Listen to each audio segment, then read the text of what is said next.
Wejangan dari Ide Istri Sri Dewi Laksmi Meta Sinta Lalita Dewi, Titiang persilakan. Swastiastu, Om Awigenawasya Namo Sidam, Om Sitirastu, Tatastu Swahu, Om Anubadrah Kartawu Yantu Wiswata. Titiang sendiri adalah seorang Dharmika. Saya berasal dari Solo, Sulawesi artinya, Sulawesi Utara. Jadi dari suku Minahasa. Sebenarnya Dharmika sendiri adalah orang yang berjalan di jalan Dharma. Ini sedikit menceritakan perjalanan Tiang ya.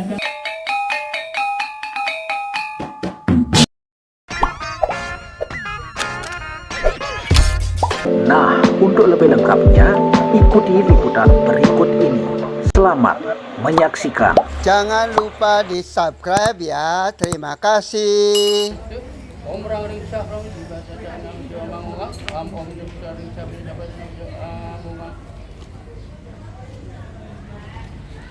wejangan dari Ide Istri Sri Dewi Laksmi Meta Sinta Lalita Dewi. Swastiastu, Om Awigenawasya Namo Sidam, Om Sitirastu, Tatastu Swahu, Om Anubadrah Kartawu Yantu Wiswata.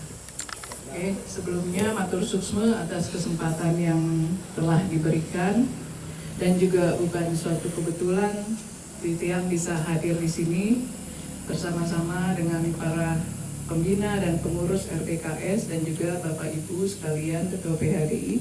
Ini mungkin sudah alam yang mengatur yang tidak pernah merencanakan, tapi kok bisa yang ada di sini. Yang ini perlu dicontekan karena Nike nama-namanya ada di sini. Yang saya hormati dan banggakan, Ketua PHDI Kabupaten HLU beserta jajarannya PHDI Kecamatan. Yang saya hormati dan banggakan pembina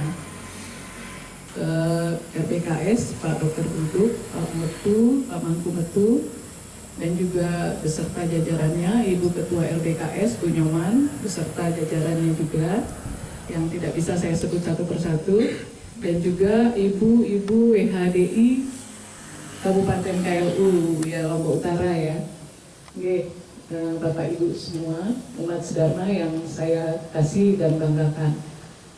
Sebelumnya seperti yang katanya Pak Imam, tak kenal maka tak sayang. Tadi namanya sudah terus disebut tapi tentunya masing-masing mungkin bertanya siapa ini. Ya. Sebelumnya Titiang memperkenalkan diri. Saya Ide Istri Sri Dewi Laksmi Meta Sinta Lalita Dewi, cukup dipanggil yang singkat saja, tergantung rasa. Ya, sekarang tergantung rasa. Ya, saya bukan orang asli Lombok, saya dari Kalimantan. Kebetulan gerejanya di Banjarmasin, Kalimantan Selatan.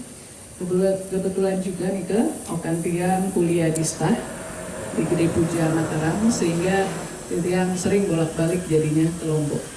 Dan juga seperti yang Pak Imam katakan, Tiang merasa bangga dan merasa terhormat saat itu Tiang diundang oleh RDKS, oleh Pak Pembina dan seluruh pengurusnya untuk menjadi narasumber pada saat itu tentang Dharmika. Ya, Swastiastu. Dan ini satu hal yang membanggakan karena kebetulan Titiang sendiri adalah seorang Dharmika. Saya berasal dari Solo, Sulawesi artinya, Sulawesi Utara. Jadi dari suku Minahasa. Saya bukan orang Bali dan dulunya bukan beragama Hindu. Tapi leluhur saya ya jelas beragama Hindu. Tapi karena perjalanan karma saya, sehingga saya menjadi Hindu. Dan kebetulan orang tua saya, opa oma saya, leluhur saya, adik saya semua pendeta Kristen. Tapi karena juga sudah mungkin perjalanan karma, saya pun menjadi pendeta. Tapi pendeta Hindu. Ya, jadi sama-sama pendeta. Jadi Dharmika ini tadi yang seperti Pak Imam katakan adalah yang kembali ke jalan Dharma. Sebenarnya Dharmika sendiri adalah orang yang berjalan di jalan Dharma. Kita semua adalah Dharmika itu. Karena di masa lalu tidak ada agama lain, hanya ada Hindu. Sehingga penyebutannya, kalau mungkin agama lain ada mualaf, kalau kita apa? akhirnya Dharmika, artinya orang yang berjalan di jalan dharma. Kebetulan kalau tiang ya bukan mualaf tapi hilaf. Hilaf karena cinta, tapi sekarang hilaf karena beliaunya. Astungkara Amanju Bagya, karena Astungkara Waranubrai Desang yang Widiwasa, Titiang juga bisa sampai di pura yang suci ini berkumpul dengan Bapak Ibu semua umat Dharma. Jadi perjalanan tiang sendiri, ini sedikit menceritakan perjalanan tiang ya, karena mungkin Bapak Ibu semua lebih paham tentang Hindu dibanding saya, karena saya juga sedang belajar. Kalau mau dilihat masih pakut ya, dibanding Bapak Ibu yang sudah dari dalam perut mungkin menjadi Hindunya sampai sekarang. Semoga ya saya adalah Hindu karena keyakinan. Kalau Bapak Ibu mungkin karena keturunan, mudah-mudahan karena keyakinan, bukan hanya karena keturunan. Karena kalau keturunan ya kebetulan kita lahir di Hindu ya. Tapi kalau keyakinan yang seperti Pak Imam bilang, walaupun misalnya istri kita tidak ada, kalau kita Dharmika yang laki-laki atau kita yang perempuan, tetap teguh berada di jalan Dharma, sehingga tidak terkontaminasi oleh ajaran-ajaran yang mempengaruhi kita. Karena sesungguhnya Tuhan itu tidak beragama. Agama dibuat oleh manusia karena komunitas. Ya, sesungguhnya beliau adalah Tuhan. Ida Sang Hyang Widiwasa itu adalah beliau yang maha universal, yang tidak hanya mencintai satu kaum, tidak hanya mencintai satu bangsa, tidak mencintai satu keturunan, tapi mencintai kita semua makhluk, bukan hanya manusia. Bahkan makhluk yang tidak terlihat pun beliau memberikan tempat. Ya, karena begitu beliau mengasihi. Jadi perjalanan yang menjadi Hindu sungguh sangat panjang. Kalau diceritakan di sini mungkin tidak cukup kita mengkomitnya selama 7 hari. Mungkin bisa sangat panjang sekali. Nanti mungkin bisa ditanyakan nanti lah perbincangan atau tanya jawab dan sebagainya. Karena kayaknya di belakang saya masih ada Pak Mampu Metu sama Pak Dr. Guruduk yang akan menyampaikan sambutan juga. Jadi mudah-mudahan masih semangat ibu-ibu ya. Semangat? Ya. Jadi perjalanan Tiang itu nggak kebetulan menjadi Hindu. Kebetulan Ratu Lanang itu seorang anggota Polri. Jadi kita menikah karena harus satu agama. Jadi kebanyakan Dharmika itu menjadi Dharmika karena pernikahan. Ya, jarang ada yang karena panggilan. Tapi beberapa kali Tiang ketemu, kebetulan sama Mbak Ade juga seorang Dharmika dari Kalimantan Barat. Saya baru melakukan perjalanan ke Jawa Timur, ke Singosari, Medang Kemulan, sampai ke Trowulan. Itu juga berdasarkan panggilan, bukan kebetulan kita mau ke sana ya. Dan di sana ketemu sama yang namanya Binar. Binar ini adalah seorang Dharmika laki-laki, beliau berasal dari Jawa Barat, Sumedang. Nah, dia menjadi Hindu bukan karena pernikahan, tapi dia koma selama 1,5 bulan. Di dalam komanya dia tunjukkan ada seorang wujudnya perempuan, dan di sana beliaunya bertangan 2 awalnya, tiba-tiba bertangan banyak dan mengatakan bahwa belum saatnya dia di sini, kembali pulang. Nah, setelah itu dia sembuh dan bingung juga orang, padahal dia sudah tidak ada ininya lagi lah, ibaratnya kalau kata manusia, ini kan kata manusia berbeda dengan kata Tuhan. Umurnya tidak panjang, tapi ternyata beliau yang telah mengatur jalan karmanya dia untuk kembali dan sekarang sehat. Dan kebetulan ngiring Tiang selama kita 4 hari 5 hari ya di Jawa itu untuk melakukan perjalanan, dan kebetulan dia indigo dan Astungkara, banyak anugerah yang didapat saat kita melakukan perjalanan itu. Sama seperti saya juga sulit untuk meyakini menjadi Hindu. Bahkan sebelum melinggi saya menjadi seorang pemangku di Pura Jagatnata Banjarmasin. Itu pun juga bukan hal yang mudah buat saya menolak. Dan sehingga sebelumnya itu saya pernah sakit selama 3 tahun 6 bulan tidak makan. Dan juga seringnya puasa. Kalaupun makan hanya nasi kepal 1 dan air putih. Itulah perjalanan saya untuk mencapai jalan Dharma ini begitu sulit. Sehingga ibu-ibu, bapak-bapak sekalian yang sudah lahir di dalam kandungan ibu sampai sekarang, sampai mungkin sudah berumur ya, bapak ibu mungkin ada yang lebih tua dari itu ya, bersyukurlah kita menjadi Hindu, karena hanya di Hindu lah kita bisa memuja Ida Sang Hyang Widiwasa, para dewa-dewi, betara-betari, dan juga para leluhur Karena memang wajib kita memuja para leluhur, karena dari leluhur lah kita ada. Ya, saat itu di dalam rumah saya, Ide Ratu Lanang membuka dulu lakinya membuka kitab-kitab Bhagavad Gita dan Catur Weda. Tapi saya membuka kitab yang saya yakini, sehingga kita di rumah itu ya FKUB namanya, FKUB tingkat keluarga. Ya, karena begitu sulitnya memahami Hindu ini. Bahkan orang yang sudah menjadi Hindu juga mungkin masih banyak yang tidak paham tentang ajaran kehinduannya sendiri. Hanya melakukan kewajiban, tapi itulah memiliki nilai. Karena apapun yang ada di dalam Weda, dengan kita melakukan yatnya, itulah yang sudah ibaratnya intisari dari Weda itu sendiri. Kan dulu orang-orang pengisir kita, Namula itu aja sudah dijalanin, tapi itu mereka sedang menjalankan apa yang ada di dalam Weda. Sehingga semua itu tidak ada yang salah dan semua benar. Yang salah itu bila selalu menyalah-nyalakan apa yang dilakukan saudara-saudara kita. Karena yang berhak menyatakan itu salah dan benar hanyalah Ida Sang Hyang Widiwasa. Kita pun tidak tahu apa yang kita lakukan ini sudah benar apa masih salah. Kan semua akan mendapatkan karma masing-masing. Karena manusia lahir membawa karmanya sendiri, menjalani kehidupan dengan karmanya sendiri, dan akan bertanggung jawab dengan karmanya sendiri. Sehingga tidak perlu kita ngomongin orang dan mengatur-ngatur spiritual orang lain. Karena kita masing-masing bertanggung jawab untuk diri sendiri. Termasuk kepada keluarga dan anak kita. Tadi Pak Imam dan Pak Ketua PHD sedikit menjelaskan tentang proses pembinaan di dalam keluarga. Dan Ibu Ketua juga udah katakan bahwa ada proses formal dan informal. Tapi sesungguhnya yang bertanggung jawab adalah orang tuanya, mendidik anak ini tumbuh menjadi anak-anak yang suputra. Ya, bukan tanggung jawab semata-mata karena dia sekolah dia sudah tanggung jawab guru, tidak. Tapi anak-anak itu adalah menjadi tanggung jawab kita. Karena di dalam Weda dikatakan seorang istri, seorang ibu memikul beban lebih daripada memikul bumi. Nah, sebegitu luar biasanya peran ibu-ibu ya. Sehingga ibu-ibu tidak ada jam kerja full 24 jam juga kurang ya ibu-ibu ya. Bahkan kalau sudah malam bapaknya tidur masih meja jahitan. Sehingga mengapa perempuan itu di Hindu sangat dimuliakan, menjadi sakti. Karena bukan sakti secara skala, sakti terus bisa mekeber ya, bukan. Tapi benar-benar sakti karena bisa membawa anak-anaknya menjadi anak-anak yang suputra, anak-anak yang berhasil, mendoakan anaknya, bukan hanya mendoakan suaminya. Mungkin kalau suaminya hanya mendoakan dirinya sendiri ya, tapi kalau ibu-ibu, maaf nih bapak-bapak, bukan ini ya, bukan diskriminasi. Nah,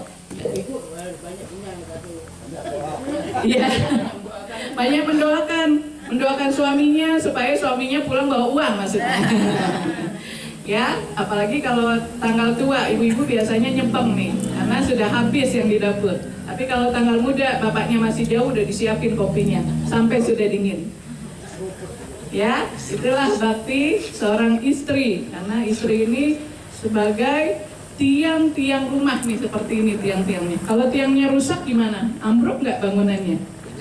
Ambruk ya, karena suami itu adalah atap daripada rumah. Istri adalah tiang sebagai penopang keutuhan suatu rumah tangga.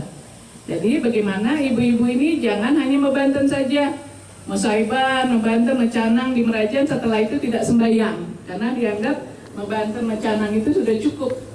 Sembahyang ya ibu-ibu ya, karena itu adalah kesempatan. Saat kita mau yoga, kita mau jahitan, membuat suatu canang sari atau apapun itu namanya, saat itu sesungguhnya nilai karma baik sedang kita buat, sehingga kita menabung di BTN, Bank Tabungan Niskala, nggak di BRI aja ya.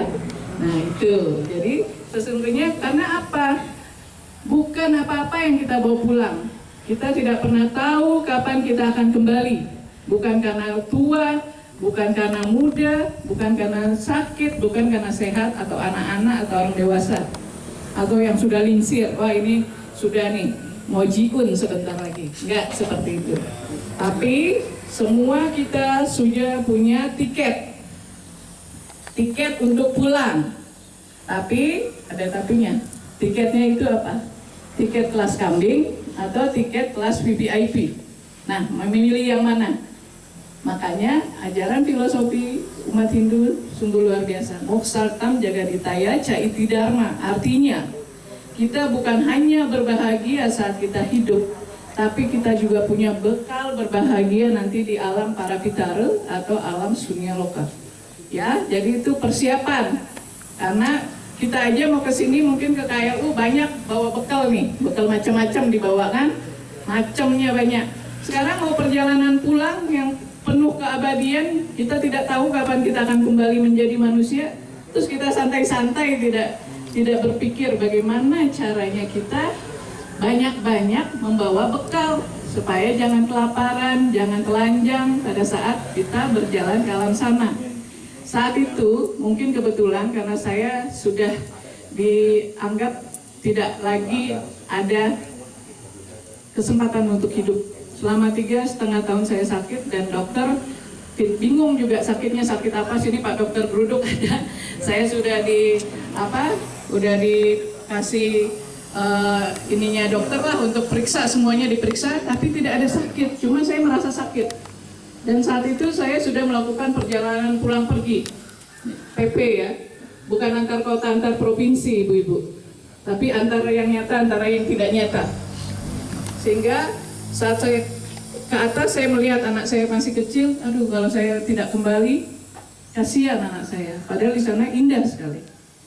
Ya, indah betul. Jadi tidak usah takut mati, asal kita punya bekal. Tapi kalau tidak punya bekal, itu juga yang saya lihat, lautan api.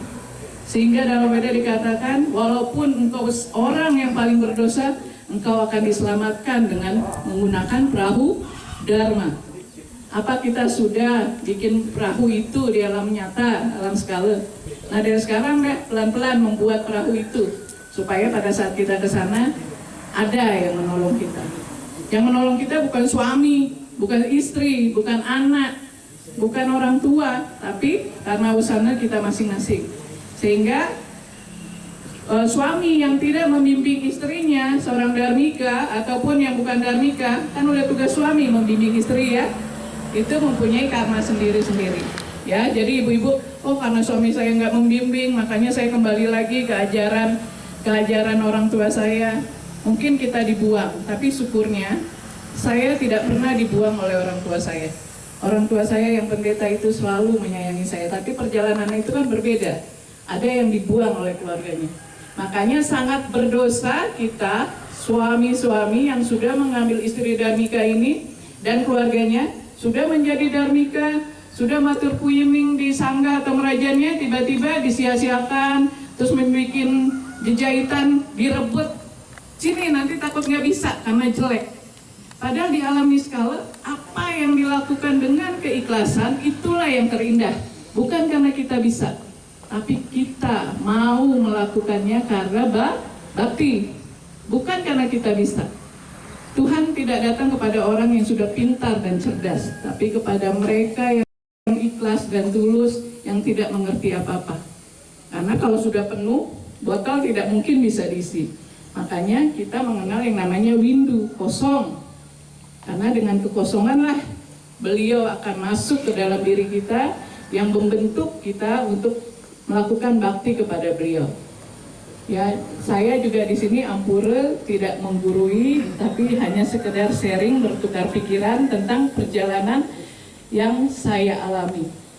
Jadi saat itu ada seorang resi dari India yang datang ke Banjarmasin. Saya juga tidak kenal siapa beliau. Beliau ke pura dan bertemu dengan Ratu Lanang, dulu masih Urake, bilang mau ke rumah. Terus pas di perjalanan bingung juga Ratu Lanang, ke rumah ada maksud apa ya? Akhirnya tanya, maaf Dada, pakai bahasa Inggris, maksudnya ke rumah saya kenapa? Saya mau ketemu istri kamu, saat itu saya sedang sakit yang luar biasa. Nah, terus suami saya bingung, gimana ketemunya? Apa pernah ketemu di Facebook atau gimana? Tidak pernah. Memang sudah petunjuk alam lah untuk bertemu saya. Jadi bertemu saya setelah itu beliau pulang kembali ke India. Beliau di Himalaya ya. Beliau di Himalaya dan saat itu beliau menceritakan perjalanan saya, reinkarnasi saya, dan tugas yang saya harus jalani. Nah mulai dari saat itu, saat saya bilang kepada Betara ini di pura, kenapa harus saya? Setelah itu beliau menunjukkan jati diri beliau. Sehingga kalau bukan beliau yang menunjukkan, tidak mungkin saya menjadi Hindu. Ya, karena dari kecil seperti yang Pak Imam bilang, kita diajarkan di dogma doktrinasi tentang ajaran-ajaran yang kita jalani. Dan saya bersyukur orang tua saya pendeta mengajarkan saya tentang Tuhan yang penuh kasih. Tapi di Hindu saya mengenal beliau, Ida Sanghyang Widiwasa, Tuhan yang universal, yang tidak terbatas oleh apapun, yang mengasihi kita semua tanpa batasan apapun, tanpa mengotak-ngotakan seperti otak kita yang kerdil. Tidak, beliau sangat mengasihi dan maha pencipta yang benar-benar maha bijaksana. Ya, jadi jangan takut, mungkin ada Dharmika yang di sini yang takut tentang surga neraka, karena itu bukan tujuan umat Hindu. Tujuan umat Hindu adalah moksa. Semoga kita bisa mencapai moksa. Kalaupun belum bisa, kita bisa terlahir lagi menjadi jiwa-jiwa yang tercerahkan, jiwa-jiwa yang lebih baik. Nah, mungkin demikian yang bisa Tiang sampaikan. Nuna Sampura, bila ada kata-kata Tiang yang kurang berkenan, dan nanti mungkin kita bisa kembangkan seperti yang katanya Pak Imam. Kalau memang ada tanya jawab atau ada pertanyaan, mungkin nanti bisa Tiang jawab. Kalau tidak bisa Tiang jawab, jadi PR. Ya. Oke, Tiang tutup dan Tiang akhiri dengan puja Paramasanti.